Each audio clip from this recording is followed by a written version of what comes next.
I'm gonna make my own decisions. Control is iconic for so many reasons. It had top 5 hits on Billboard 100. And honestly, it was feminism before feminism was as popular as it is today. Janet came out with a message, and she's always been that way. Janet has always had conscious lyrics. Like, she's always spoke to feminism, racism, police brutality. It's always been intertwined in every album. This album was released in February of 1986. I was born in March of 1986, and it's because I sensed its greatness from the womb. So when I pushed out, I looked up at my mother and said, hey girl, we'll exchange pleasantries later, but can we hit Tower Records? Because I need the Control album. This was her coming of age album. She was talking about what she was going through. She got rid of her dad as manager. She said, listen, Joe, you've done a great job with Jackson 5, you know, but listen, I've seen that Michael is great without you, so I'm gonna go ahead and be great without you, because this bubblegum stuff you have me doing, I'm not here for it. She also went ahead and got her marriage annulled from that DeBarge boy, James. She said, listen, you got a lot of stuff going on, you know, substances going in your nose and stuff, and I can't get with it. I'm too young for this. I have a future waiting for me. So I'm gonna keep it pushing and take control of my life.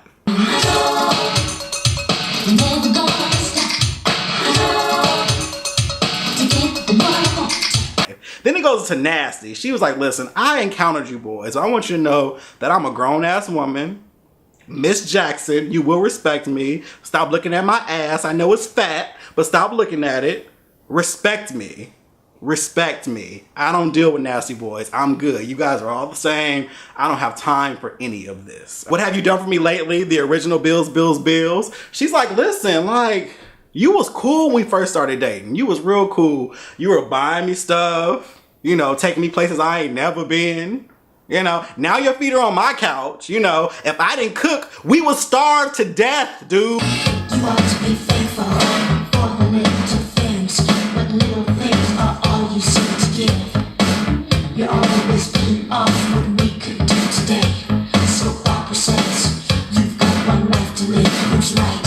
Who's wrong? Get out. Just get out. Just get out. Get out. You have pleasure principle. You know, you on this date. This guy, once again, whining and dining you. But he think he'll get some ass? Like, no, this is a date. This is like a first date, dude. Why do you think? It's cool. It's cool. Let me out this limousine, boo. Let me out. I'm going to take a cab. Don't worry. It's not my first time. It's not my first time taking a cab. I'm good. I've done this before. And I wanted you to love me. But guess what? It's just not going to work out because you just want my body and not my mind. When I Think of You, which was the #1 off of this album, which is just a fun song about, you know, young love and just being into somebody, that infatuation stage. Let's wait a while. Feminism! Before it was popular. And that's why this album went on to be one of the greatest, because it had a message. It was fun. You could dance to a lot of the songs on here. The videos were iconic. All except one song on this album, which was The Pleasure Principle, was produced by Jimmy Jam and Terry Lewis.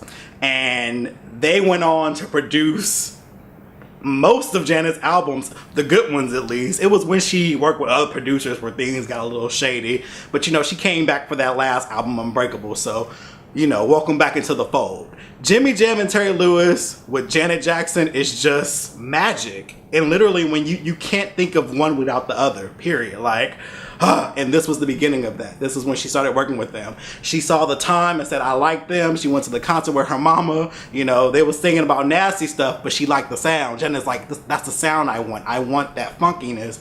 And she got it with this album.